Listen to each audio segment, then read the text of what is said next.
శ్రీ గురుదేవాయ నమః. ఓం సల్లక్షణ సమారంభాం చిదానందేతి మధ్యమాం అస్మదాచార్య పర్యంతం వందే గురు పరంపరాం. ఓం గీతామృత మహోదధయే నమః. ఓం గీతామృతాస్వాద ఆనందాయ నమః.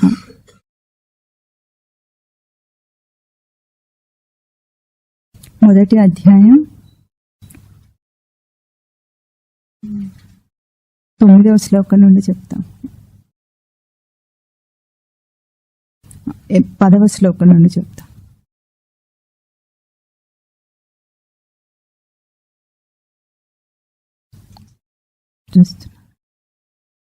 అపర్యాప్తం తదస్మాకం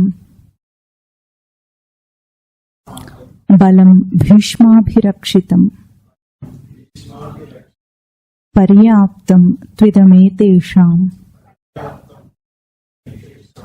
బలం భీమాభిరక్షితం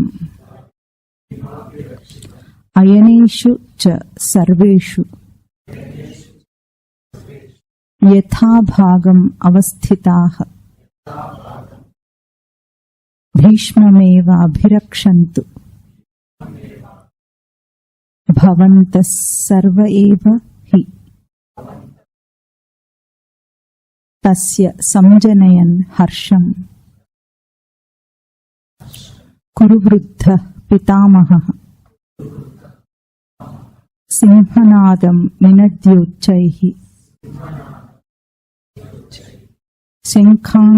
శంఖం దద్మౌ ప్రతాపవాన్ తతః శంఖాశ్చ భేర్యశ్చ పణవానక గోముఖాః సహసైవాభ్యహన్యంత సశబ్దస్తుములో అభవత్. తతః శ్వేతైర్హయైర్యుక్తే మహతి స్యందనే స్థితౌ మాధవః పాండవశ్చైవ దివ్యౌ శంఖౌ ప్రదద్మతుః.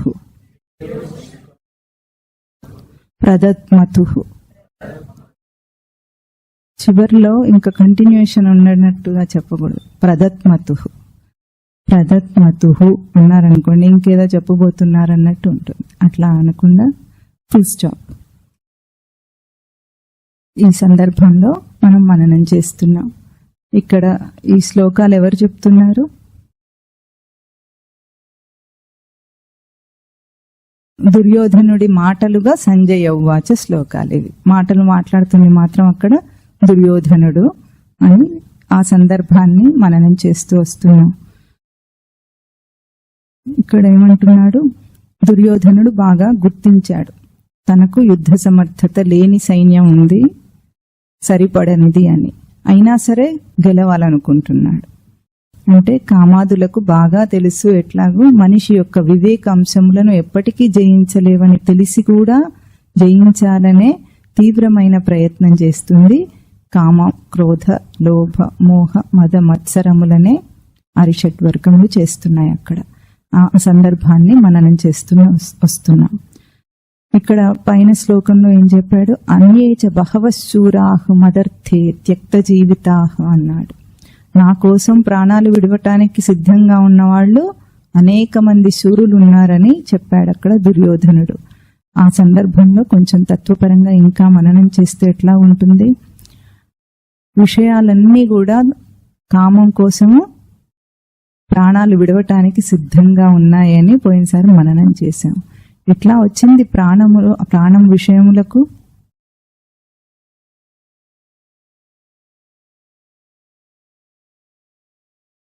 మనం ఇచ్చిన ప్రాణమే. ఎట్లాగైతే ప్రతిబింబము దేంతో సజీవంగా కనిపిస్తుంది, దేని వల్ల సజీవంగా కనిపిస్తుంది? అద్దంలో ఒక ప్రతిబింబం చూసినప్పుడు మన వల్ల.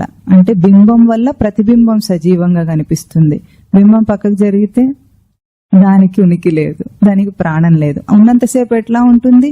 అది చలనం ఉన్న దానిలాగా కదులుతూ ఉంటుంది. నువ్వు కదులు అంటే కదులుతుందా? మనం కదలకుండా నువ్వు కదులంటే కదలదు. ఎట్లాగో అట్లాగే విషయము, జీవితం, బయట జీవితం అంతా అట్లాంటిదే. మన చలనంతో అది చలిస్తుంది, మనం ఇచ్చిన ప్రాణంతో అది బ్రతుకుంది. ఆ బ్రతుకు మనం విత్డ్రా చేసుకుంటే పోతుంది. ఈ రహస్యం తెలుసుకుంటే మనిషి తన జీవితాన్ని తానే ప్రాణం పోసుకోగలడు, తీసుకోగలడు. అంటే ఎట్లాగైతే ఒక బెలూన్ ఉంటుంది, ఎట్లా ఉంటుంది? మనం దానిలో ఊదుతాం, మన గాలిని అక్కడ పెడితే దానికి ఆకారం వచ్చి అదొక పదార్థంలాగా కనిపిస్తూ ఉంటుంది, లేకపోతే దానికి ఉనికే లేదు. ఎట్లాగో అట్లాగే వి బ్రీత్ ఇన్ అవర్ ప్రాణ, మన ఉనికిని అన్నిట్లోకి పంపించి దాన్ని ఉన్నదిగా చేస్తాం.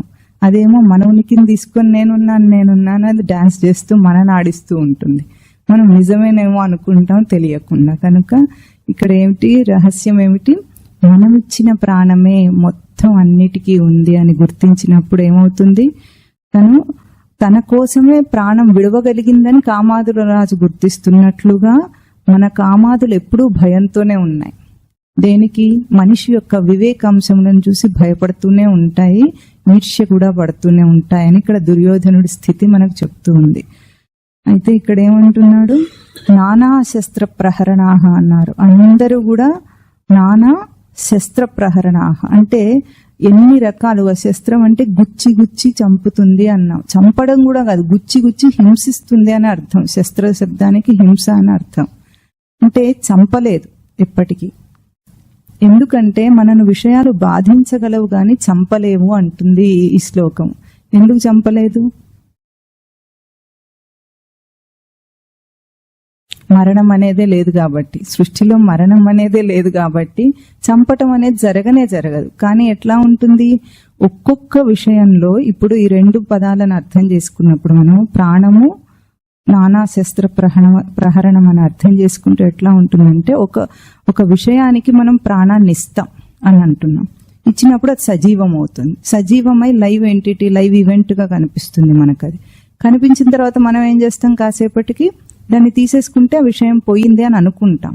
మనం విత్డ్రా చేసుకున్నప్పుడు ఆ విషయం పోయినప్పుడు ఏమైంది? విషయంతో పోల్చి ఇప్పుడు దానికి జన్మ ఉంది, మనం ప్రాణం నిలిపినంతసేపు మధ్యకాలం ఉంది, మనం ప్రాణం తీసేసుకున్నప్పుడు అంతం కూడా ఉంది. అంటే విషయమునకు ఆది, మధ్య, అంతములు మూడు ఉన్నాయి. మూడు ఉన్నప్పుడు మనకు ఒక్కొక్క విషయంలో కూడా జన్మ అనుభవము, మరణ అనుభవం కలగాలి కదా. అంటే ఒక విషయంతో పోల్చి మనం అక్కడ అదే సత్యం అని ప్రవర్తిస్తున్నప్పుడు జన్మ అనుభవం, మరణ అనుభవం కలగాలి. అట్లాగే దేహం కూడా మనం ప్రవేశించినప్పుడు అది సజీవమైంది, మనం తిరుగుతున్నంతసేపు ఉంది, మనం వెళ్ళిపోతే అది లేకుండా పోతుంది. అంటే ఇప్పుడు మనం దేహంతో పోల్చి విషయంతో పోల్చిన జీవితం కనుక సత్యం అయితే అది ఎట్లా ఉండాలి? మనకు జన్మ అనుభవము, జీవించిన అనుభవము, మరణ అనుభవం కలగాలి. ఇప్పుడు మనకు ఎటువంటి అనుభవం ఉంది? ఎవరికైనా మీకు జన్మించిన అనుభవం ఉందా? అందరూ పుట్టిన వాళ్లే కదా. దేహంతో పోల్చి అనుభవం ఉందా మనకు? ఎన్నో యోనులలో పుట్టాము, ఇప్పుడు కాదు. మనం ఈ జన్మతో పోల్చి కాకపోయినా ఎన్నో జన్మల్లో పుట్టుక జరిగింది దేహంతో పోల్చి. మనకు అనుభవం ఉందా? ఇప్పుడు లేదు. మరణం కూడా సంభవించింది. ఎన్నిసార్లు పుట్టాడో దేహంతో అన్నిసార్లు చచ్చిపోయాడు. కనుక ఇప్పుడు చావు ఆ అనుభవం ఉందా మనకు? మరణం అనే అనుభవం ఉందా? లేదు. అంటే మనకి ఇప్పుడు ఉన్న అనుభవం ఏమిటి? ఉన్నాను అన్న అనుభవమే ఉంది కానీ పుట్టిన అనుభవం గాని చచ్చిపోయిన అనుభవం గాని దేహంతో పోల్చి లేదెట్లాగో విషయాల్లో ఎన్నిట్లో తిరిగినా సరే, ఎన్ని విషయాలు గడిచినా సరే అన్నిట్లో పుట్టిన అనుభవము లేదు, విషయంతో పాటుగా చచ్చిన అనుభవం కూడా లేదు. అందుకే ఇప్పుడు కూడా ఇన్ని విషయాలు గడిచిన తర్వాత ఇప్పుడు ఏముంది? నేనున్నా అన్న అనుభవం ఒకటే ఉంది. అది ఎంత క్లియర్ గా ఉంది? ఒకప్పుడు ఉండి ఒకప్పుడు లేకుండా ఉందా? ఇప్పుడు భోగేషన్ అనుకోండి, కాసేపు ఉంటుంది, కాసేపు ఉండదు. ఒక విషయంతో భోగించాలనుకున్నప్పుడు ఉంటుంది, తర్వాత ఉండదు. నేను కూడా అట్లాగే రెస్ట్ తీసుకొని కాసేపు ఉంటా, తర్వాత ఉండను అంటాడు ఎవడన్నా. అది నిరంతరంగా ఉంది తనకు. అది ఎట్లా ఉంది? ఎంత స్పష్టంగా ఉందంటే ఎవరు చెప్పినా చెప్పకపోయినా అనుభవం మనకుంది. దాని మీద దృష్టి పెట్టినా పెట్టకపోయినా మనకు ఆ అనుభవం ఉందా లేదా? ఉన్న అనుభవంతోనే జీవిస్తాడు. నేను ఉన్నానే అని జపం చేయడు. ఎవరు చేస్తారు? ఎవరైనా చెయ్యరు. అయినా సరే ఎంత స్పష్టంగా ఉంది. నిద్రలో కూడా ఉన్న అనుభవమే ఉంది. ఏం జరిగిందో తెలియలేదు అనుకుంటే అని మనం ఎన్నోసార్లు విచారణ చేశాం. ఏం జరిగిందో తెలియకపోయినా సరే ఉన్న అనుభవమే ఉంది. అంటే గాఢ నిద్రలో మొద్దులాగా జడంలాగా పడుకున్నప్పుడు కూడా వదిలిపెట్టని ఏ అనుభవం ఉందో అది సత్యమా? విషయాలతో ప్రాణం ఉందనుకొని విషయాల్లో తిరిగే జీవితం సత్యమా? ఇప్పుడు మన జీవితం అంతా జీవుడిగా జీవితం సత్యమా? విషయపరంగా సత్యమా? దేహపరంగా సత్యమా? స్మృతిపరంగా సత్యమా? ఏం జరిగింది ఇన్నాళ్ళు ఇంత జీవితంలో? దేహపరంగా సత్యమైతే ఆ స్పృహ ఉండటం లేదు మనకు. ఉన్నదే ఉంటోంది కానీ దేహంతో జరిగే ఏ విషయాల తాకిడైనా తాత్కాలిక తాకిడే అది. అంటే దేహంతో వచ్చే సమస్య గాని దేహంతో వచ్చే అనుభవం గాని తాత్కాలిక అనుభవం. ఉండే అనుభవం నిరంతర అనుభవం. అది ఎక్కడికి పోవటం లేదు. అంటే మన జీవితము దేహపరంగా సాగుతుందా, జీవుడి పరంగా సాగుతుందా? జీవుడి పరంగానే సాగుతుంది, గుర్తించటం లేదంతే. అది క్లియర్ గా ఉంది, అందరికీ ఉంది. ఈ విచారణ చేసినా అట్లాగే ఉంటుంది, చేయకపోయినా అట్లాగే ఉంటుంది. విచారణ చేస్తే గుర్తిస్తాడు. గుర్తించినప్పుడు ఏమవుతుంది? దేహపరమైన జీవితానికి విషయపరమైన జీవితానికి ఈ ప్రయారిటీ ఇంపార్టెన్స్ తగ్గిపోతుంది. అంత ప్రాముఖ్యత దానికి ఏముంది ఇక్కడ? ఏది శాశ్వతంగా ఉంటుందో దాని పరమైన జీవితం మనకు కావాలి. జీవించుట అంటే అది లివింగ్ లైఫ్ కావాలా? Dead life? డెడ్ లైఫ్ అంటే అసలు మీనింగ్ లేదు దానికి. లైఫ్ అన్నప్పుడే అది లైవ్, లేకపోతే లేదు. ఎట్లాగో అట్లాగే మనకు ఎప్పుడైతే గుర్తింపు లేదో, ఇట్లాంటి మన జీవుడి పరంగా సాగుతున్న జీవనం సత్యమని గుర్తింపు లేదో, అప్పుడు వాడి జీవితం అంతా మరణ జీవితమే. మరణం అనేది లేదు కానీ మరణ జీవితంగా గడుపుతున్నాడు, గుర్తింపు లేని కారణంగా. కేవలం ఇంతే తేడా. అందుకే తాను తనతోనే యుద్ధం చేస్తున్నాడు. ఇప్పుడు ఇక్కడ కురుక్షేత్ర యుద్ధం ఎవరితో చేస్తున్నాము? తానే తనతో చేస్తున్నాడు. ఎట్లాంటి తాను? గుర్తింపు లేని తాను, గుర్తించే వివేక లక్షణాలతో యుద్ధం చేయాలనే ప్రయత్నం చేస్తున్నాడు ఇక్కడ. కనుక ప్రాణం అంటే ఏమిటో గుర్తించాలి. మన ప్రాణం అంతా ఎటువంటి ప్రాణము? జీవుడిగా ఉన్న ప్రాణమే గాని దేహంతో ఉన్న ప్రాణము సత్యం కాదు. ఇక్కడ ఏమంటున్నాడు? నానా శస్త్ర ప్రహరణాహ అన్నప్పుడు అందుకే అవి మనల్ని గుచ్చి పీడిస్తాయి గాని మరణ అనుభవాన్ని ఇవ్వలేకపోతున్నాయి. ఎన్ని విషయాల్లో ఎంత ఓటమినే చూసినా సరే, మనము చేయాలనుకుంది చేయలేకపోయినా, పొందాలనుకుంది పొందలేకపోయినా, ఏమైనా సరే ఇప్పటిదాకా కూడా మనం ఎప్పుడు కూడా అంత ఓటమిని అనుభవించినా సరే ఆ బాధలో లేము. ఇప్పుడు ఈ క్షణాన నిలబెట్టి అడిగితే గడిచిన అన్ని దుఃఖాల బాధను అనుభవిస్తాడా మనిషి? సుఖాన్ని అనుభవిస్తాడా? ఏం లేదు. న్యూట్రల్ గా ఉన్నాడా లేదా? అంటే జీవితము ఎంత క్లియర్ గా ఎప్పటికప్పుడు వైప్ ఆఫ్ చేస్తుంది, తుడిచిపెట్టేస్తుంది అన్నిటినీ. ఇదివరకు ఒకసారి చెప్పుకున్నాం మనం, ఇక్కడ డస్టర్ తో రాసినట్టు ఉంటుంది, చాక్ పీస్ తో రాయటం లేదట, డస్టర్ తోనే రాసుకుంటున్నాం. అంటే జరుగుతూ ఉంటేనే, ఇప్పుడు చెబుతూ ఉంటేనే ఇందాకటి క్షణం పోతూనే ఉంది. అది ఆ అనుభవం ఏముంది మనకు? జీవించి ఉంటే, అంటే ఎప్పుడైతే స్మృతి యొక్క అనుభవాన్ని నిలుపుతామో అదొకటి ఉంటుంది. అట్లా నిలపకపోతే ఏది లేదు, మొత్తం తుడిచిపెట్టుకొని పోతుంది. కనుక జీవితం ఎట్లా వెడుతుంది? అనేక రకాలైన బాధలు నిన్ను పొడిచి శస్త్రములతో గుచ్చి బాధించచ్చు కానీ నిన్ను చంపలేవు. ఇది సత్యం. చంపలేవు అవి. అందుకే అపర్యాప్తం అస్మాకం భీష్మాభిరక్షితం బలం అంటున్నాడు. అందుకే ఇది అపర్యాప్తం. అపర్యాప్తం అంటే ఏమని చెప్పుకున్నాం? యుద్ధ సమర్థత లేనిది. పర్యాప్తం అంటే సమర్థత కలది, అపర్యాప్తం అంటే సమర్థత లేనిది. ధాతు అర్థం తీసుకుంటే దానికి ఎట్లా వస్తుందంటే పరితః ఆప్తం. పాలన పూరణ అంటారు. పరి శబ్దానికి పాలన పూరణ. చెప్పండి అంటే ఏమిటంటే గుర్తుపెట్టుకోండి, ఏం కాదు, కొత్తగా ఉంటుంది కానీ విన్న కొద్దీ అలవాటైపోతుంది. అంటే ఏమిటంటే సాధనని పాలన పూరణ అంటారు. ఎట్లాగంటే మనను మనం రక్షించుకోవటం పాలన వ్యవస్థ. అంటే ఏమిటి?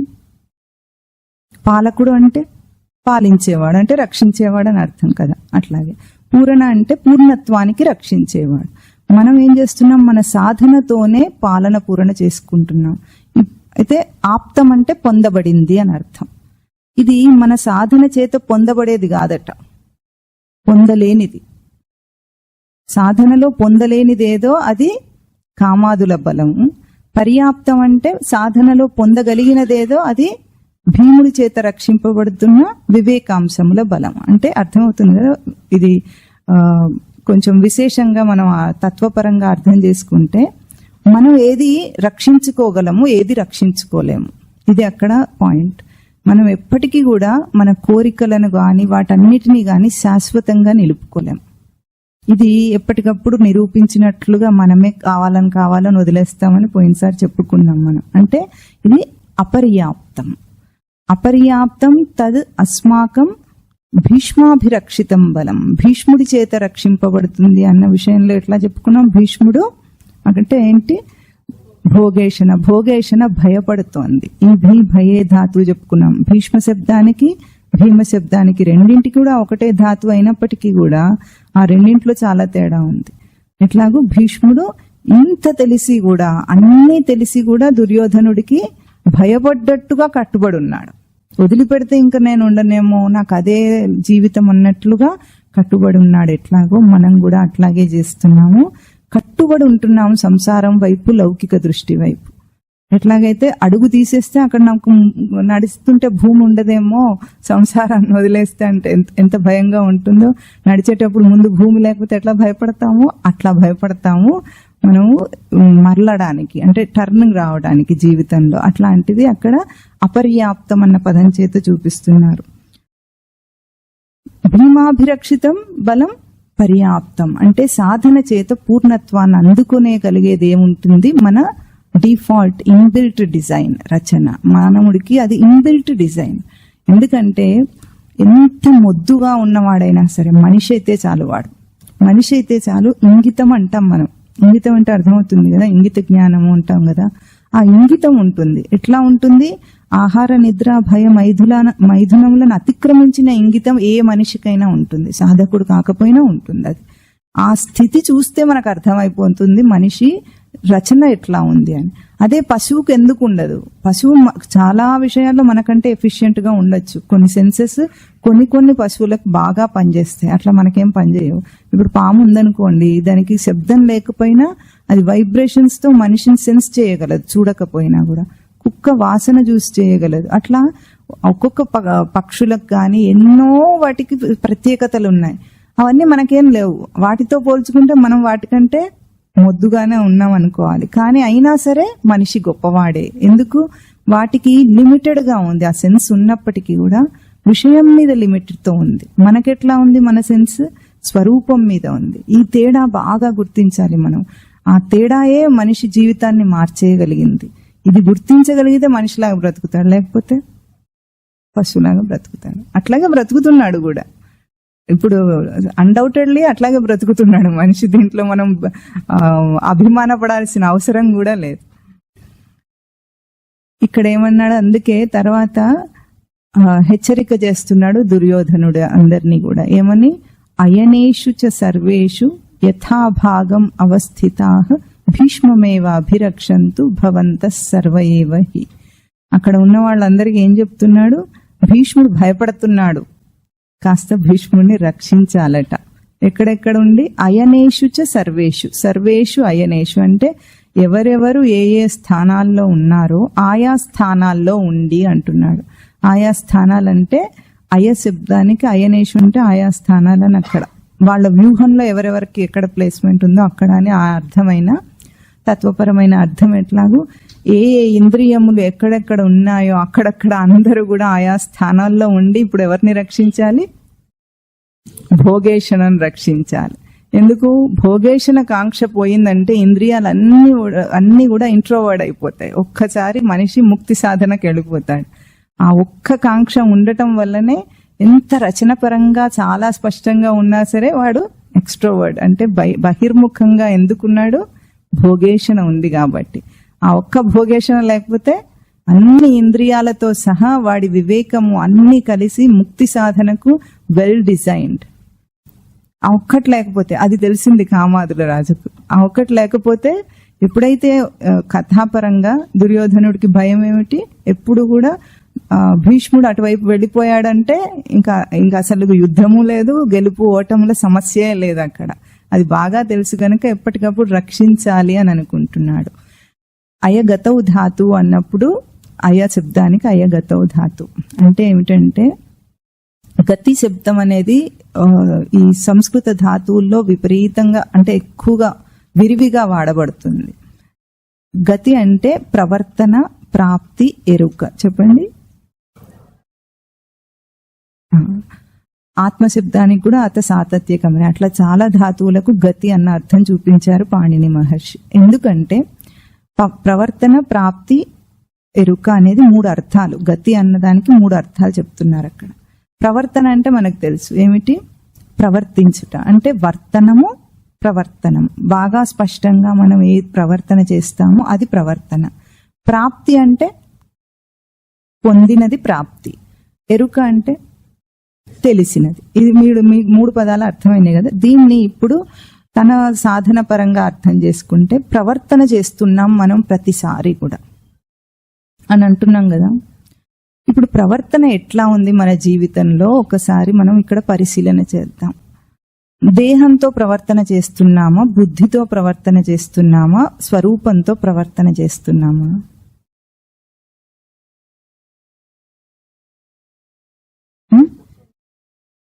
అన్నిటితో చేస్తున్నారు. సరే, గుర్తింపు దేని మీద పెట్టి చేస్తున్నారు?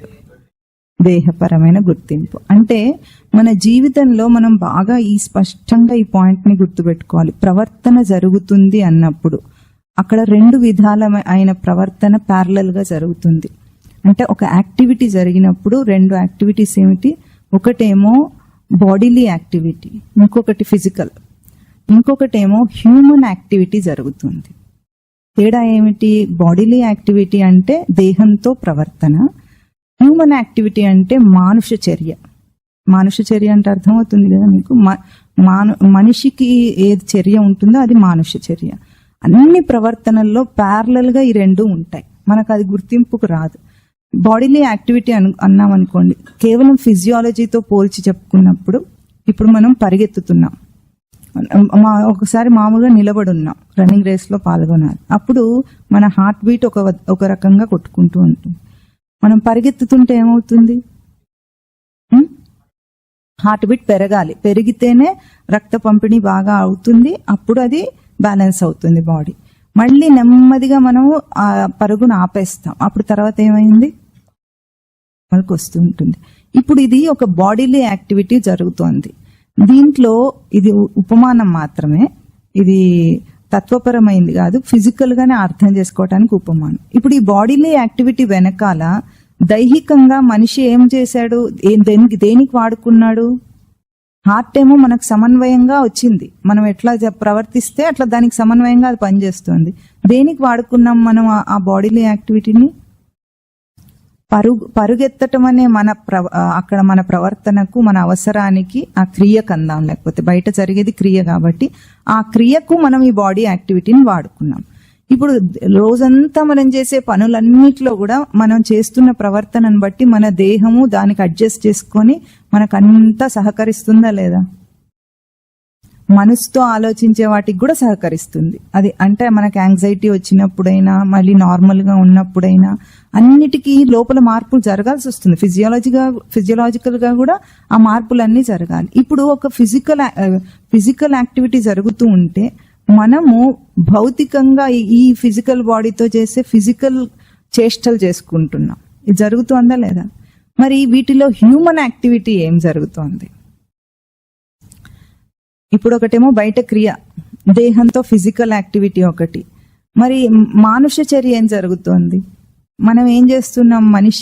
మనిషి చర్య అంటే మనిషి ప్రవర్తనకు. ఇప్పుడు ఒక కుక్క దేహం ఉందనుకోండి, కుక్క దేహం కూడా ఇట్లాగే పరిగెత్తుతుంది, ఇట్లాగే తిరుగుతుంది, ఇట్లాగే అన్ని చేస్తుంది. తిండి తింటే అరిగించుకుంటుంది, అన్ని చేస్తుంది. అక్కడ కుక్క దేహపు చర్య జరిగింది. కుక్క చర్య ఏమిటి? అక్కడ కుక్క బుద్ధిని నిలుపుకుంటుంది అది అందులో. కుక్కకు ఒక బుద్ధి ఉంటుంది కదా, కుక్క బుద్ధి అని తిడతామా లేదా? అంటే ఏమిటి కుక్క బుద్ధి ఎప్పుడు అంటారు?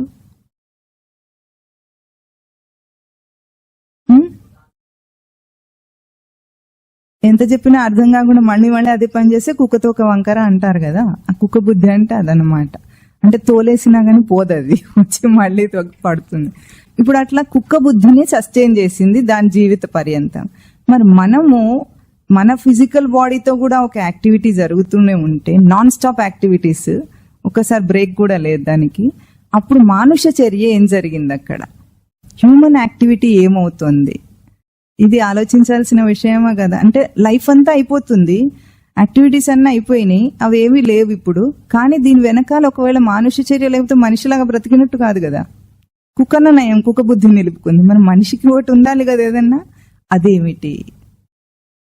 అది ఇక్కడ అయ్యా గతవు ధాతువు చెప్తుంది అనమాట. అంటే మనం ఏం ప్రవర్తిస్తున్నామో, మనం ఏం పొందుతున్నామో మన ఎరుకకు అందాలి. అది ఎరుకకు అందితే ఆ యాక్షన్ పూర్ణమైనట్టు.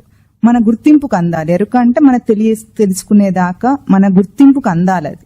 మరి ఏం అందింది మనకు? మన అన్ని ప్రవర్తనల్లో పడుకుంటున్నాము, లేస్తున్నాము, ఇదొక ప్రవర్తన. ఏమందింది? మానుష చర్య కదా. ఏమందింది?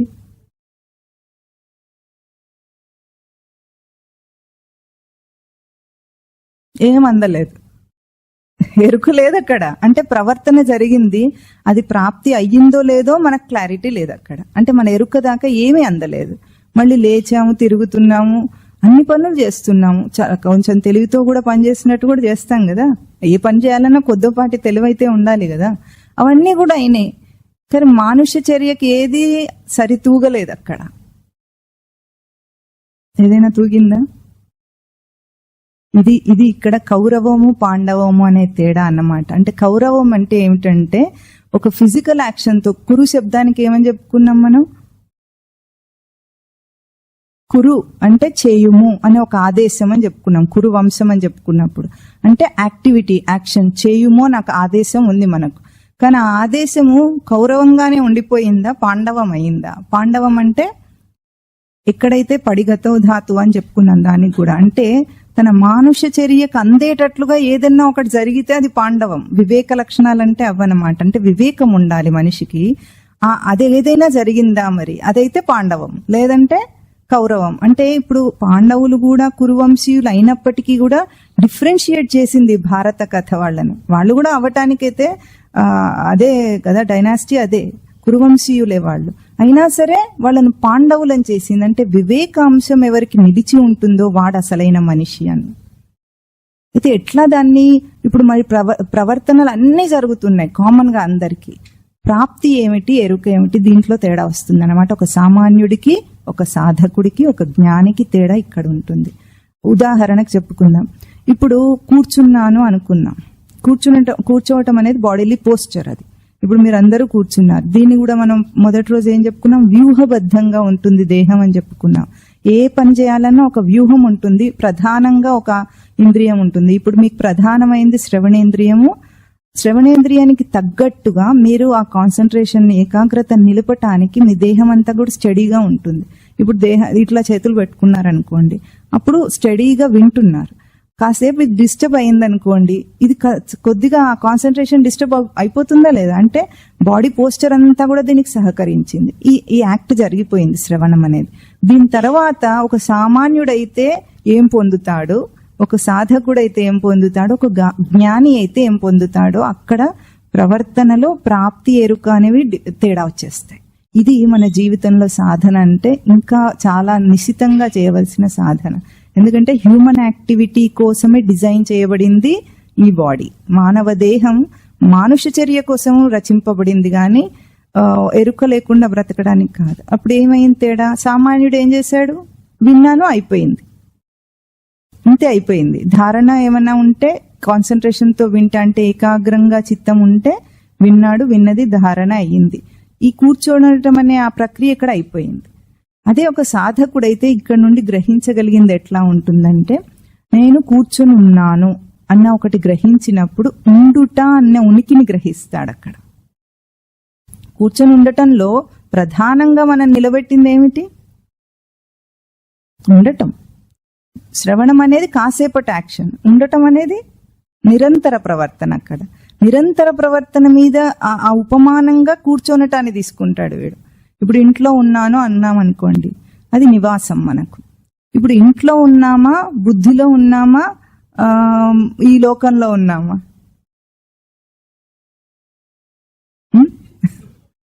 ఏమన్నారు?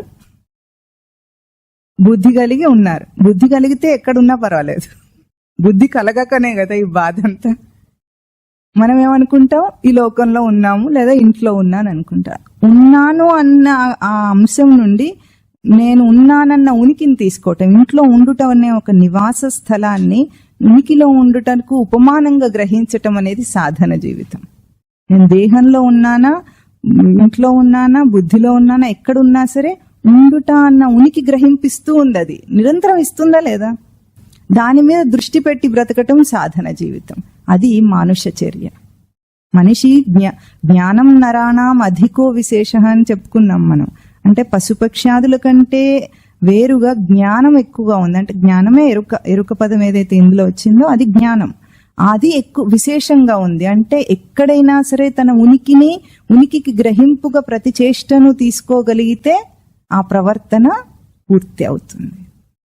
ఇక్కడ ఏమంటున్నాడు, అటువంటి ప్రవర్తన కలిగిన ఈ మానుష దేహం నందు అయనేషు చ సర్వేషు, అన్ని ప్రవర్తనలలో కూడా భోగేశనను రక్షించాలట. అన్ని ప్రవర్తనల్లో భోగేశను రక్షించుకుంటే ఏమవుతుంది, బాహ్య దృష్టి పెరుగుతుంది వాడికి, ఎక్స్ట్రోవర్డ్ గా బ్రతుకుతాడు వాడు. ఇప్పుడు ఎప్పుడు కూడా వాడికి ఉనికి మీద ధ్యాస రానే రాదు. ఎందుకు? భోగేశన ఎటువంటిది, ఒకటి పోతే ఇంకొక విషయాన్ని మనం రెడీగా పెట్టుకుంటాం తెచ్చుకోవడానికి. ఒకటి అయిపోయిందంటే అయిపోయింది, ఏమి ఉండదు దానికి, ఫుల్ స్టాప్ లేదు, అది డాటెడ్ లైన్, ఇన్ఫినిట్, అది వస్తూనే ఉంటాయి ఒకటి తర్వాత ఒకటి. ఇంకా మన మీద మనకు దృష్టి పెట్టే తీరిక ఎక్కడ ఉంది మనకు? కాల వ్యవధి లేకుండా భోగాలను అనుభవించే ప్రయత్నం చేస్తాడు. అందుకే కామాదుల రాజు ఏం చేస్తున్నాడు, భోగేశనను గట్టిగా నిలబెట్టుకోవాలనే ప్రయత్నం చేస్తున్నాడు.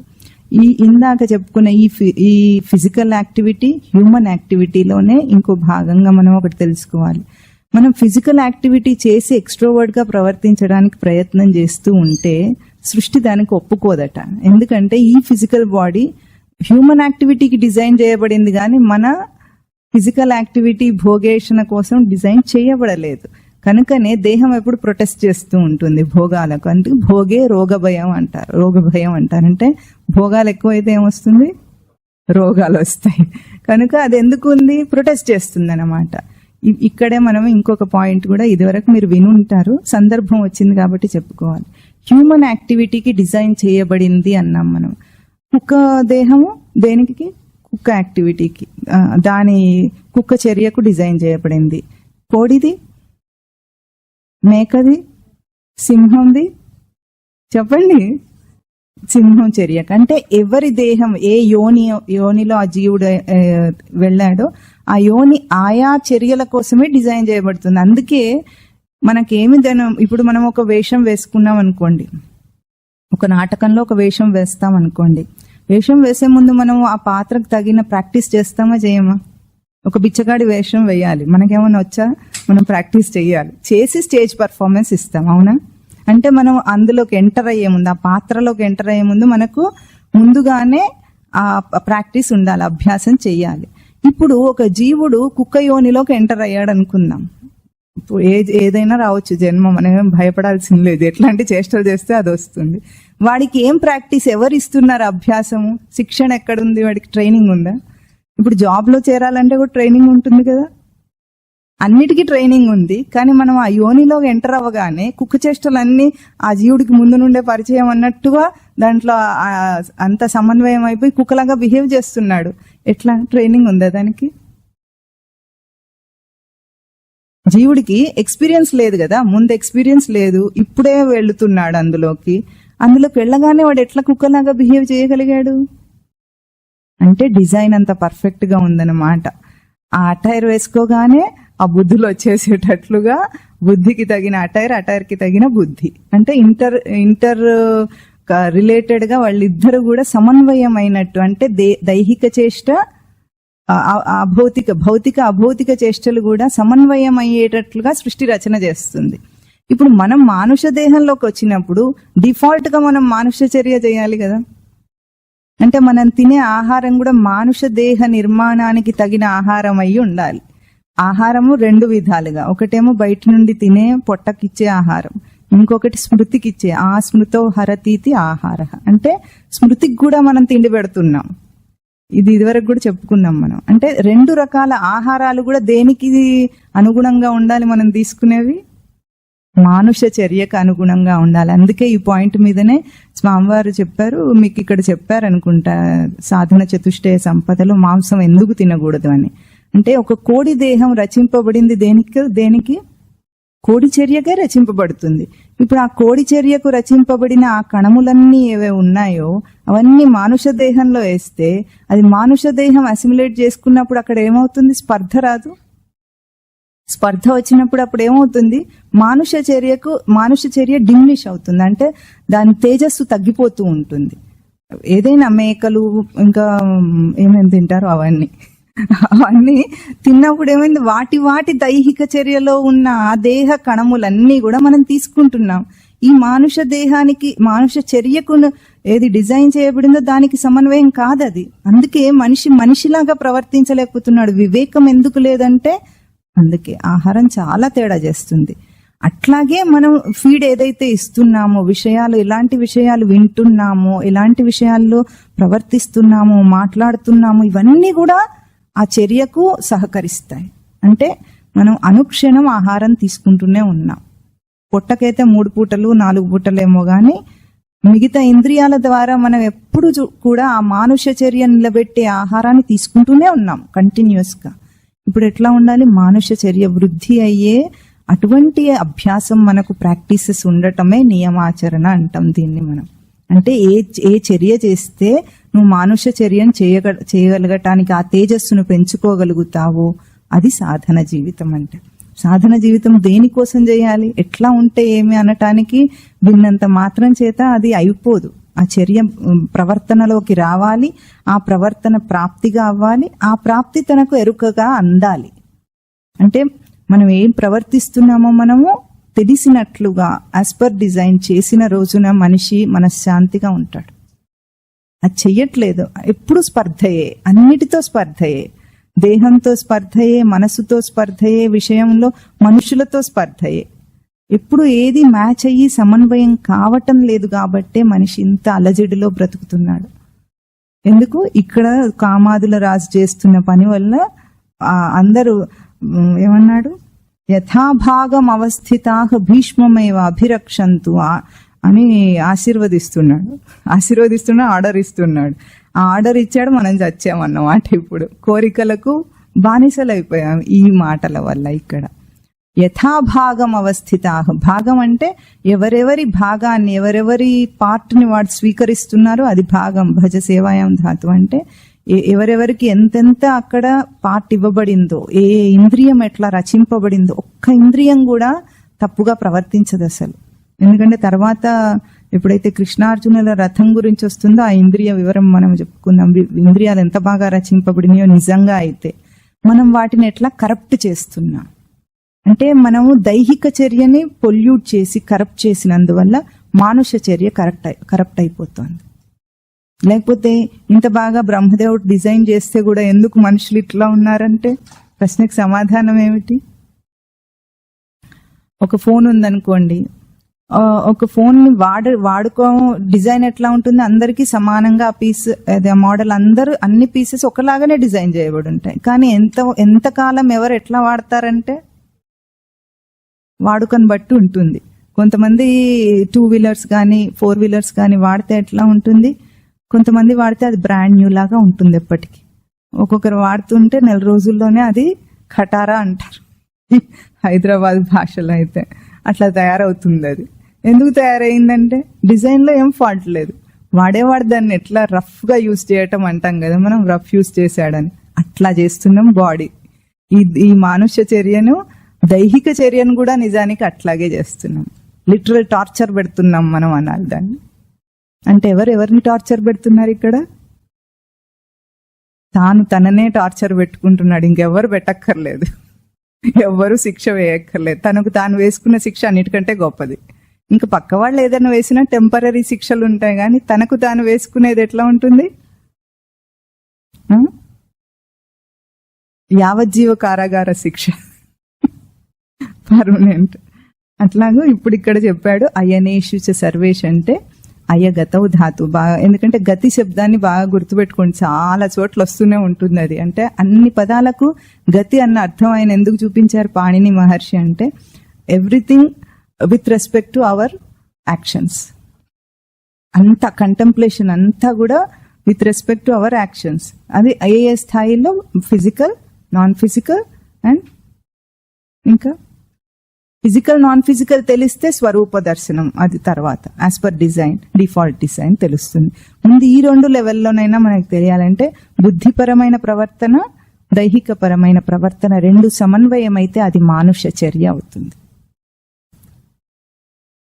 ఇప్పుడు ఇట్లా అనగానే ఏమైంది? భీష్ముడికి పౌరుషం వచ్చేసి హట్, నువ్వే నన్ను రక్షించేది, నేనే రక్షించుకుంటా, నేనే అందరినీ రక్షిస్తానని ఏం చేశాడని చెప్పుకున్నాం మనం. శంఖనాదం నినద్య ఉచ్చైహి నినద్య, పెద్దగా శంఖనాదం చేశాడట. ఎవరు అంటే భీష్ముడికి 3 బిరుదులు ఉన్నాయి అక్కడ. ఏమిటవి? ప్రతాపవాన్, కురువృద్ధ, పితామహ. ఆయన ముందు ప్రతాపవంతుడు, కురువృద్ధుడు, పితామహుడు 3 చెప్పారు. ప్రతాపవాన్ అంటే ప్రతాపం కలవాడు. ఎంత పరాక్రమవంతుడు అంటే అర్జునుడితో సమానమైన పరాక్రమం కలవాడు భీష్ముడు. 10వ రోజు యుద్ధం చేసేటప్పుడు భీష్ముడు తాండవం చేసినట్టు యుద్ధం చేస్తాడు. అసలు కొంచెం కూడా పాండవులకు కూడా భయం వేసేటట్లుగా యుద్ధం చేశాడట ఆ రోజు. చేసినప్పటికీ కూడా ఒక పట్టు చిక్కటం లేదు, దొరకటం లేదు భీష్ముడు అర్జునుడికి. అట్లాంటి భీష్ముడిని ఏం చేశాడు? శరీరం అంతా కూడా 2 అంగుళాల ఎడములో అంత గ్యాప్ లో బాణాలతో గుచ్చేశాడు అర్జునుడు. అంటే భోగేశను ఏ రకంగా సాధకుడు ఛిద్రం చేయాలో అక్కడ చూపిస్తుంది అది. అది ఎట్లా అయింది? ఆ బాణాలన్నీ గుచ్చుకుంటే అంపశయ్యగా మారింది భీష్ముడికి. అంపశయ్య మీద విశ్రాంతి తీసుకున్నాడు అంటారు దాన్ని అసలు. ఎందుకంటే భీష్ముడి క్యారెక్టర్ చాలా గొప్పగా చిత్రీకరించింది భారత కథ. పవిత్రుడే అయినప్పటికీ, పుణ్యాత్ముడే అయినప్పటికీ కూడా దుష్ట సహవాసం వల్ల, దుష్టుల వైపు ఉండటం వల్లనే ఎంత పీడను అనుభవించవలసి వచ్చిందో, అట్లాగే మన భోగేషణ అనేది ఆత్మభోగం మనకున్నది. ఆత్మను భోగించాలనే మన అనాదిగా ఉన్న కోరిక మనకున్నది. అది కేవలము విషయపరమయ్యేటప్పటికీ, కామాదుల పరమయ్యేటప్పటికీ అది మనకే హానికరంగా మారింది. ఎప్పుడైతే కామాదుల ప్రభావం పోతుందో అది పవిత్రమవుతుంది. ఆ పవిత్రమైనప్పుడు ఆత్మకాంక్ష విపరీతమైపోతుంది, సాధన వేగంగా సాగుతుంది. ఇక్కడ ప్రతాపవాన్ అన్నారు, అందుకే చాలా పరాక్రమం గలవాడు భోగేషణ. అట్లాగే ఆత్మకామం ప్రతాపం గలది మనకు. ఎట్లాంటి ప్రతాపం ఉంది దానికంటే, ఇప్పుడు కత్తి బాగా పదునయ్యి ఉంది, దాని ఎఫిషియన్సీ ఏమిటి అంటే ఏమని చెప్తాం మనం? దేనికి వాడుకుంటావో దాని ఎఫిషియన్సీ దాని వల్ల పెరుగుతుంది, కానీ అది మాత్రం యాజ్ పర్ డిజైన్ అది చాలా బాగా పనిచేస్తుంది.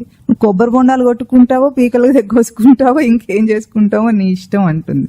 అట్లాగే భోగేషణ అనే ఆ కాంక్ష గొప్పది. డిజైన్ ఏదైతే మనకు ఉందో, ఇంటర్నల్ క్వెస్ట్ మనకు ఉందో, అది చాలా గొప్పది. తనను తాను అన్వేషించటం కోసం ఉన్న దాన్ని బయట ప్రయోగిస్తే చంద్రమండలం దాకా వెళ్ళిపోతాడు. లోపలికి వెళ్ళటం అంత ఈజీ కాదు, బయటికి వెళ్ళటం ఎంతైనా చేస్తాడు, కానీ లోపలికి ప్రయాణిస్తే చూడండి, మానవ జాతి ఇంతవరకు కనిపెట్టిన వాటన్నిటిలో ఎంత కృషి చేసిందో, అంత కృషి గనుక అందరు మానవులు చేసుంటే అందరు ముక్తులు అవుతారా గారు? అంత అవసరం అసలు? అందులో పావుభాగం సరిపోదు ముక్తి రావడానికి. అంత ఈజీ కాదు కదా ఇవన్నీ కనిపెట్టడం. ఏమైనా ఈజీయా? ఒక పక్షిని చూసి ఇన్స్పైర్ అయిపోయి ఏరోప్లేన్ ని కనిపెట్టడం అంటే ఎట్లా కనిపెట్టాడు? అది ఒక్కటే ఎగురుతుంది, మనం 100 మందిని 1000 మందిని వేసుకొని ఎగరగలం ఇప్పుడు.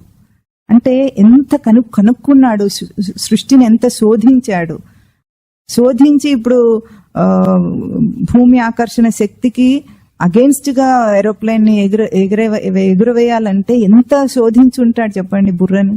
మీరందరూ బుర్రని శోధించటమేగా చేస్తుంటారు ఆర్ఎండిలో. అంత శోధన లోపలికి పెడితే అంత కష్టమైన పని సాధన కాదు.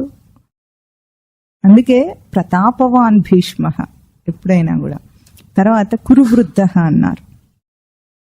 ఏం చేశాడు ఆ కురువృద్ధుడు భీష్ముడు? తస్య సంజనయన్ హర్షం. సంజనయన్ అంటే పుట్టించటానికి, తస్య ఎవరికి? దుర్యోధనుడికి అక్కడ ప్రీతిని కలిగించటానికి, హర్షం అంటే ప్రీతి సంతోషంను కలిగించటానికి సింహనాదం చేశాడట, శంఖనాదం చేశాడట. అక్కడ పోయిన వారమే చెప్పుకున్నాం మనం. ఉన్నదేమో మనకు ఆత్మయందు ఇచ్చ, మనమేమో సాటిస్ఫై చేయాలనుకుంటుంది భోగములను.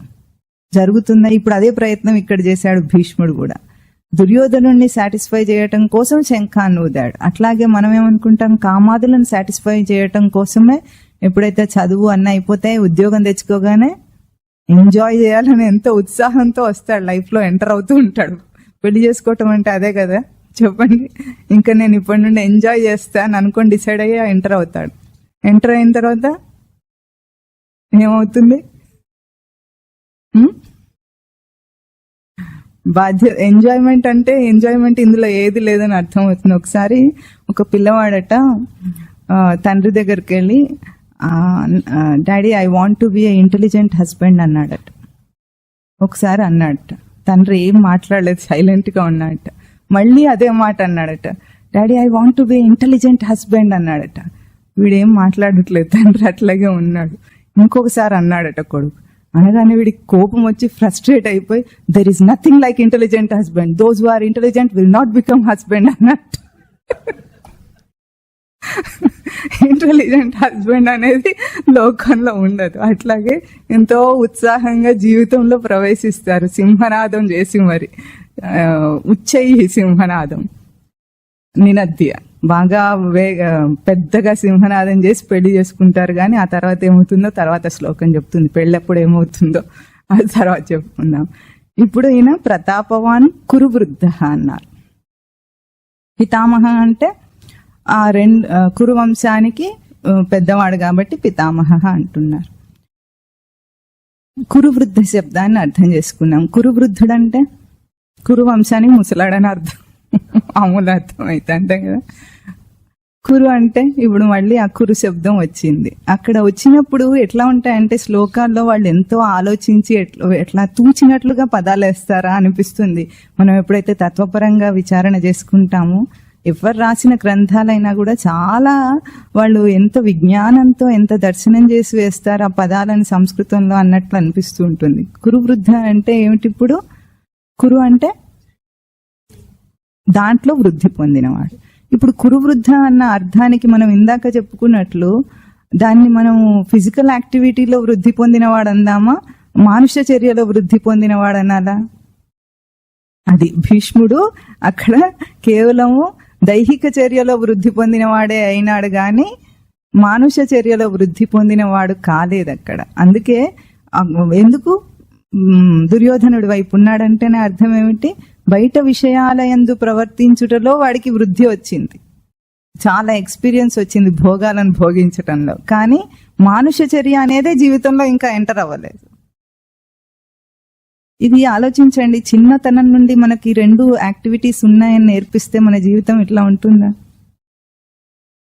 మనకేం నేర్పిస్తారు?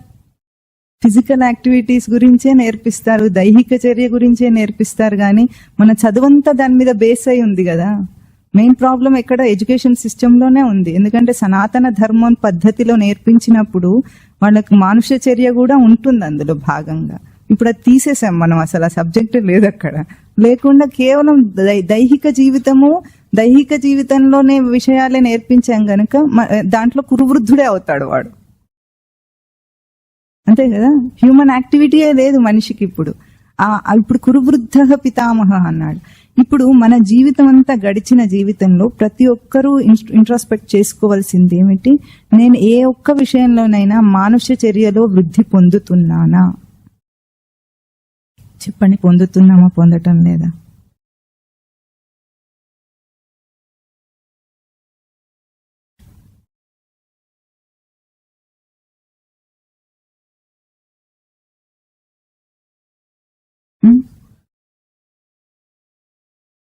పొందుతున్నావా, పొందటం లేదా? మీరందరు ఈరోజు ఇక్కడికి వచ్చారంటే పొందినట్టే గ్యారెంటీగా. గ్యారెంటీ అది.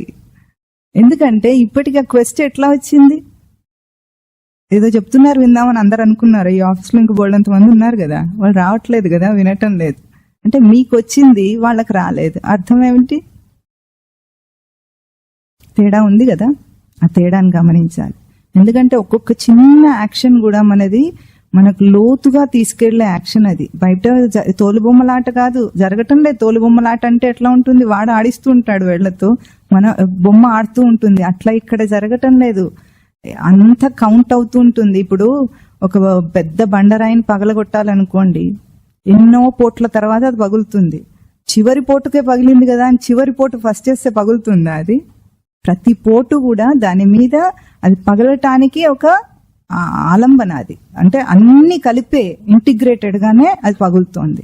అట్లాగే మన జీవితం మార్పు చెందింది అంటే ఈరోజు సడన్ గా ఏమి ఓవర్ నైట్ మార్పు చెందదు.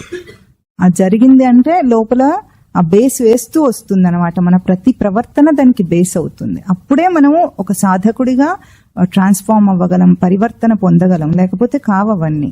ఇప్పుడు మనం మానుష చర్యను నిలబెట్టుకునే స్థితికి వెళితే అప్పుడు అదేమవుతుంది? తర్వాత చెప్పే అర్జునుడి రథం అవుతుంది. ఇప్పుడు ఎట్లా ఉంది? కురువృద్ధ జీవితం అయిందన్నమాట అందరిది. కురువృద్ధ జీవితం ఎట్లా ఉంటుంది? ఎంత ప్రతాపం ఉన్నా సరే ఆ ప్రతాపంలో భయం ఉంటుంది. భయం ఉంటుంది. భీష్మ శబ్దానికి భయం అర్థం. అందుకే లోకంలో ఎంత సంపాదించిన వాడైనా సరే జీవిత చివరి దశలో వాడికి ఉండే ఫీలింగ్ ఏంటి చెప్పగలరా మీరు? చనిపోతానన్న భయం అందరికీ ఉంటుంది. ఇంకా కొంచెం ముందు, చావక ముందే ఇంకా కొంచెం ఉంటుంది. ఫీలింగ్స్ ఉంటాయి కదా. ఎందుకంటే ఇప్పుడు చేసిన జీవితం అంతా రివ్యూ చేసుకుంటూ ఉంటాడు ఎప్పటికప్పుడు, ఏం చేశానని. అప్పుడు ఏం ఫీలింగ్స్ ఉంటాయి?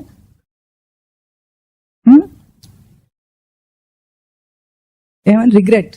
రిగ్రెట్ అన్నారు. కరెక్టే, కరెక్ట్.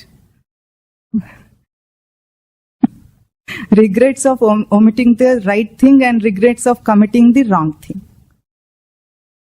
చేయకూడని విషయాలు చేసినందువల్ల పశ్చాత్తాపడుతుంటాడు. చేయవలసింది చేయనందుకు టైం అప్ అన్నారు కదా, ఇంకేం చేస్తాడు అప్పుడు?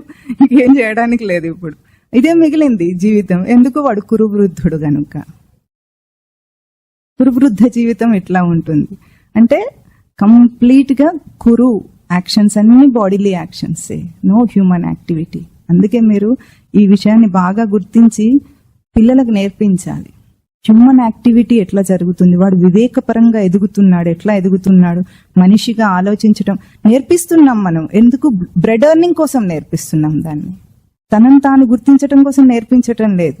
బ్రెడ్ ఎర్నింగ్ కోసం ఎంత తెలివితేటలు వస్తున్నాయి పిల్లలకి ఇప్పుడు. ఒకప్పుడు కంటే ఇప్పుడు చాలా షార్ప్ పిల్లలందరూ కూడా. అన్ని రంగాల్లో కూడా అన్ని పనులు చాలా చిన్న వయసులోనే చేసేస్తున్నారు. పాటలు పాడటం, ఆటలు ఆడటం, అన్ని ఎట్లా చేయగలుగుతున్నారు వాళ్ళు? బయట ఇంత తేజస్సు ఉందంటే ఒక్కసారి ఆలోచించండి, దీనికి లోపలికి తిప్పితే వాడు ఎంత మహనీయుడు అవుతాడు. షైన్ అనేది బయట అవుతాడు, మహనీయుడు అవుతాడు అనాలి దాన్ని. అది ఎంత కష్టమైన పని చెప్పండి. ఇప్పుడు బయట ఇంత చేయగలుగుతున్నాడు కదా. ఒకప్పుడు 5 ఏళ్లకు ఎవరైనా పాటలు పాడతారా స్టేజ్ ఎక్కి? ఇప్పుడు చిన్ని పిల్లలందరూ పాటలు పాడేస్తారు, చాలా బాగా పాడతారు. అంత పాడించాలి వాళ్ళ చేత. అంటే తల్లిదండ్రి పుట్టినప్పటి నుండే కృషి చేస్తున్నట్టు అర్థం కదా. లేకపోతే వాడికి మాటలు వస్తూనే పాటలు చెప్తున్నారేమో. మరి అట్లా అయితేనే వస్తాయి, లేకపోతే ఎట్లా వస్తాయి? మరి అంత శ్రద్ధ కృషి చేయగలుగుతున్నారు కదా. తనని తాను తెలుసుకోవటానికి చేయటం అంత కష్టమా? పోనీ అట్లా చేస్తే వాడు జీవితంలో చివరి దశలో ఇంతకు ముందు మనం అన్న రిగ్రెట్ ఏదైనా లేకుండా చేయగలమా మనం? లతా మంగేష్కర్ గారు చనిపోతూ చెప్పారు, ఆవిడ ఐసీయూలో ఉన్నప్పుడు ఒక స్టేట్మెంట్ ఇచ్చారు. ఏమిటి? నాకు పెద్ద పెద్ద కార్లు ఉన్నాయి, అన్ని రకాల కార్లన్నీ అక్కడ గ్యారేజ్ లో పడున్నాయి, పట్టు చీరలు, గోల్డ్ అన్ని నగలు అన్ని ఉన్నాయి, నాకు చాలా మంది నా వాళ్ళు అనే వాళ్ళు ఉన్నారు. కానీ నేను ఇవాళ ఒంటరిగా ఒక మెయిడ్ ఎవరో చూసుకుంటూ ఉంటే వీల్ చైర్ లో హాస్పిటల్ గౌన్ వేసుకొని ఉన్నాను. ఇది లైఫ్ అని. ఎంతో కీర్తి ప్రతిష్టలు సాధించి చాలా తృప్తికరంగా తన రంగంలో తాను తృప్తికరంగా ఎదిగిన మనిషి ఇంకా ఎదగటానికి ఏముంది అక్కడ, అంతకంటే ఎక్కువ ఏం లేదు అనుకున్న ఆ రంగంలో ఉన్నప్పుడు కూడా లాస్ట్ చివరి దశలో ఎట్లాంటి రిగ్రెట్ ఉంటుంది మనిషి. మరి నేను సాధించానన్న తృప్తితో ఉండొచ్చు కదా, అప్పుడు ఎందుకు లేదు చెప్పండి? అప్పుడు లోపల నుండి తెలుస్తూ ఉంటుంది, ఇది కాదు నేను చేయటానికి వచ్చింది అని. అదేదో ముందు తెలుసుకుంటే చేయటానికి ఏమైనా ఉంటుంది. అందుకే భగవద్గీత అంటే అందరు ఏమనుకుంటారండి? భగవద్గీత మ్యూజికల్ రికార్డ్ వినిపించింది అనుకోండి, ఏమనుకుంటారు? ఎవరో చచ్చిపోయారు అంటే, ఎవరో చచ్చిపోయినప్పుడు పెట్టుకోవని వినవలసింది భగవద్గీత అనుకుంటున్నాడు వాడు. చచ్చిన తర్వాత మనం పెట్టి మాత్రం ఎవరికి లాభం? వీళ్ళకేమన్నా పోనీ వినిపిస్తుందా? యాంగ్జైటీలో వీళ్ళ బాధలో వీళ్ళు ప్లే చేస్తారు, ఊరుకుంటారు. వినేవాడు ఎవడు ఉన్నాడు అక్కడ, అది ప్లే అవుతూ ఉంటుంది, వాడు పాడుకుంటూ ఉంటారు అంతే. అంటే చచ్చిపోయిన తర్వాత ఎందుకు? ఈ జీవితం ఎట్లా జీవించాలో నేర్పించేది భగవద్గీత. చచ్చిపోయేటప్పుడు చచ్చిపోయిన తర్వాతను పెట్టుకుంటే ఏం లాభం? ఎంత నీచానికి దిగజారింది హిందూ ధర్మం. చిన్నప్పుడు నేర్పించాల్సింది భగవద్గీత, చచ్చిపోయినప్పుడు పెట్టాల్సిన రికార్డు కాదు అది. అది కురువృద్ధ జీవితం. ఇదంతా కురువృద్ధమే, లోకమంతా కురువృద్ధులే. వాళ్ళు పితామహులైనారు. పితామహులంటే పెద్ద ఇంట్లో పెద్దవాళ్ళు ఉంటారు చూసారా, ముసళ్ళు, వాళ్ళని తన్నాలి అసలు. ఎందుకంటే వాళ్ళ ఎక్స్పీరియన్స్ ని చెప్పకపోగా పిచ్చి పిచ్చి ఆచారాల వ్యవహారాలు అన్ని కూడా మూఢాచారాలు ఎన్నో చేయిస్తారు. కొన్ని వైజ్ఞానికంగా దాన్ని చెప్పి చేయిస్తారంటే అది కూడా ఉండదు. ఇప్పుడు బలి ఇవ్వటాలు అలాంటివన్నీ ఎవడు చెప్పాడు? ఇదేదో నష్టం వస్తుంది, ఇది చేసి తీరాలి, మన ఇంట్లో ఇట్లాగే ఆచారం. ఒకడెవడైనా తెలివిగా ఆలోచించినా అసలు ఆపేస్తారు వాళ్ళందరూ. పెళ్లి చేసుకోనంటే చాలు, చేసుకోకపోతే ఎట్లాగరా అంటే పెద్దలకు వాళ్లకు గతులు ఉండవంట. వీళ్ళు పెళ్లి చేసుకోకపోతే పెద్దలకు గతులు ఉండవు, ఎందుకంటే తద్దినం పెట్టడానికి ఎవరు ఉండరని. సన్యాసులకు ఎవడు తద్దినాలు పెడతాడు చెప్పండి? వాడికి ఉత్తమ గతి ఉంటుందా లేదా? అదంతా వస్తుంది. ఇప్పుడు అర్జునుడు అవన్నీ చెప్తాడు, లుప్త పిండోదక క్రియ అంటాడు. అంటే గతులు ఉండవు కదా మనకు, ఇట్లా వంశం అంతా నాశనం అయిపోతే నేను యుద్ధం చేయను అంటాడు. అందుకే ఇవన్నీ ఇదంతా కురువృద్ధ జీవితం అన్నమాట. కురువృద్ధ పితామహ, చాలా మహత్వం ఉంటుంది దీనికి. మహా అంటే మహాపూజాయం. వీళ్ళందరూ గౌరవింపబడతారు ఈ కురువృద్ధులందరు సంఘంలో. వీళ్ళు పెద్ద మనుషులను మనం సోకాళ్ళ పెద్ద మనుషులు ఎవరిని అంటామో, వాళ్ళ అధ్యాత్మ విద్యలో ఏబిసిడి చదవకపోయినా సరే వాళ్ళు పెద్ద మనుషులు, లోకాన్ని గైడ్ చేస్తుంటారన్నమాట. ఆయన ఏం చేశాడు? శంఖం దద్మౌ. శంఖ శబ్దాన్ని అర్థం చేసుకున్నాం. శంఖం అంటే శం ఖనతీతి శంఖ అంటే సుఖం కోసం ప్రయత్నం. ఖనతి అంటే త్రవ్వటం అన్నమాట. మనం ఇప్పుడు త్రవ్వటాన్ని మీరు ఇది అర్థం చేసుకోవాలంటే పదాన్ని, నీళ్లు కావాలనుకోండి, బోర్ వేయాలనుకోండి, బావి తవ్వాలనుకున్నాం, ఏం చేస్తాం? త్రవ్వుతాం. త్రవ్వినప్పుడు ఏమవుతుంది? నీళ్ళు వచ్చేదాకా కూడా మట్టిని తీసి బయట పారేస్తుంటాం. అంటే మనకి ఏదైతే కావాలో దానికోసం ఒక ప్రయత్నం చేసేటప్పుడు త్రవ్వుతాం అంటాం కదా మనం. అట్లాగే ఖనతి అంటే ఇక్కడ త్రవ్వటం అనే ధాతువు ఎందుకు చూపించాలంటే సుఖం కోసం చేసే ప్రయత్నం, సుఖం కోసం త్రవ్వుతున్నాం మనం. ఇప్పుడు బావులు త్రవ్వినట్టు ఈ కాలంలో చూడండి, 1000 అడుగులు లోతు తవ్వి బోరేసేవాడు ఏమంటాడు? నీళ్లు రాలేదు సార్ అంటాడు. అట్లా ఉంటుంది. మనం ఎన్ని అడుగులు త్రవ్వినా గానీ మనకు సుఖం రాదు. ఆ సుఖం కోసం త్రవ్వే పరికరాలే వాటిని ఇంద్రియాలు అంటారు. తర్వాత వస్తాయి అవన్నీ పదాలు చెప్పుకుందాం. అంటే శంఖనాదం చేశాడంటే ఇప్పుడు నేను సుఖం కోసం ప్రయత్నం చేసి తీరుతాను అన్నాడు. కామాదుల రాజును సాటిస్ఫై చేయటం కోసం తస్య సంజనయన్ హర్షం కురువృద్ధ పితామహ సింహనాదం నినద్య అచ్చై నినద్య. అట్లాగే మనం కూడా ఏం చేస్తామంటే ఇప్పుడు ఇంకా ఎట్లాగైనా సరే మనము ఈ మన కోరికలన్నిటినీ తీర్చేసుకోవాల్సిందే, సుఖం పొందాల్సిందే. ఎట్లా పొందాల్సిందే అంటే కంపల్సరీగా నేను సుఖం పొందుతాను అని ఒక్కొక్క దాంట్లోకి ఎంటర్ అవుతూ ఉంటే వెంటనే తర్వాత శ్లోకం ఏం చెప్తుందంటే తత శంఖాశ్చ భేర్యశ్చ, చెప్పండి, తత శంఖాశ్చ భేర్యశ్చ పణవానక గోముఖాః సహసైవ అభ్యహన్యంత సశబ్దస్తుములో అభవత్. అక్కడ ఏమైంది? తర్వాత వెంటనే తతః శంఖములు, భేరులు, పణవములు, ఆనకములు, గోముఖములు మ్రోగినాయట. మ్రోగించారు అందరూ అన్నట్టు, మ్రోగినాయి, అవే మ్రోగినాయి. సహసైవ అభ్యహన్యంత, ఒక్కసారిగా అన్ని మ్రోగినాయట. అంటే మ్రోగగానే ఏమైంది? అవి ఇక్కడ ఇంప్లైడ్ అర్థం ఏమిటంటే మిగిలిన అందరూ కూడా ఎప్పుడైతే భీష్ముడు శంఖనాదం చేశాడో మిగిలిన వాళ్ళందరూ కూడా అవన్నీ మ్రోగించారు. వాటన్నిటిని ఏమిటో చూద్దాం. అవేమంటున్నారు? శంఖములు, భేర్య అంటే భేరులు, పణవములంటే తప్పెట, ఆనకములంటే మద్దెలలు, గోముఖ అంటే రణశృంగములు. ఇవేవో అప్పట్లో వాయించే వాద్యములు.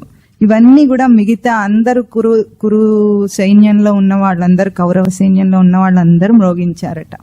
ఈ మ్రోగటం ఎట్లా ఉంటుందంటే, ఎప్పుడైతే మనిషి నేను సుఖాన్ని అనుభవిస్తాను అని పెళ్లి చేసుకుంటాడు చూసారా, అప్పుడు ఏం చేస్తారు? ఇవన్నీ మ్రోగుతాయి అన్నమాట. ఎట్లా మోగుతాయి ఎప్పుడైనా చూసారా? బారాత్ తీసుకెళ్లేటప్పుడు ముందు అన్ని టవ్వకాయలు మోగిస్తారా? ఎట్లా ఉంటుంది? అదంతా చాలా ఆనందకరంగా ఉంటుందా? లోపల దడదడ ఉంటుంది అందరికీ? చెప్పండి. ఆనందకరంలో దడదడ ఉండదా? టకటక మోగుతుంటే ఎట్లా ఉంటుందంటే, ఒక హారర్ సినిమాలో ఏం చేస్తారు? ముందు ఒక సైలెన్స్ చూపిస్తారు. చూపించిన తర్వాత ఒక్క ఆకు కదిలినా సరే ఆ శబ్దం ఎట్లా ఉంటుంది థియేటర్లో చూసారా? ఒక పక్షి ఎగిరిపోయే శబ్దాన్ని చూపిస్తాడు. అప్పుడు దడదడ పుట్టిస్తుందా లేదా మనలోకి లోపల? అట్లాంటిది అన్నమాట ఇది కూడా. అందుకనే తుములహ అభవత్. తుములహ అంటే అది వ్యాపించిందట మొత్తం అంతా, ఆ శబ్దం అంతా వ్యాపించి లోపల ఒక భయాన్ని కలిగేటట్లుగా చేసిందట లోపల మనిషికి. అట్లాగే ఏం చేస్తారు? పెళ్లిలో లోపలికి తీసుకెళ్లిన తర్వాత ముహూర్త సమయం అవుతుందా, అప్పుడు ఏం చేస్తారు? ముందు ఒక మంత్రం చదువుతారు. సుముహూర్తే సావధాన, సులగ్నే సావధాన, లక్ష్మీనారాయణ ధ్యాన సావధాన అన్న తర్వాత జీలకర్ర బెల్లం పెట్టేటప్పుడు ఏం చేస్తారు? వాయించండి వాయించండి అంటారు. మంగళవాద్యాలు వాయిస్తారా? ఎందుకు? ఎక్కడో వీళ్ళిద్దరికి అదైతే యాక్చువల్గా తుమ్ములు వస్తే వినిపించకుండా ఉండాలని అంటారు. కానీ నిజానికి ఏమిటంటే, ఈ పెళ్లి కూతురికి పెళ్లి కొడుకు ఎక్కడ రియలైజేషన్ వచ్చేస్తుందో వీళ్ళని అట్లా రియలైజేషన్ రానివ్వకూడదు అనుకొని ముందుగానే గట్టిగా మేడం వాయించండి అంటారు. వాళ్ళు కన్ఫ్యూజ్ చేస్తారు అన్నమాట. ఇంక పెట్టేస్తాడు వాడు, అయిపోయింది. మళ్ళీ మంగళసూత్రం కట్టేటప్పుడు కూడా అంతే.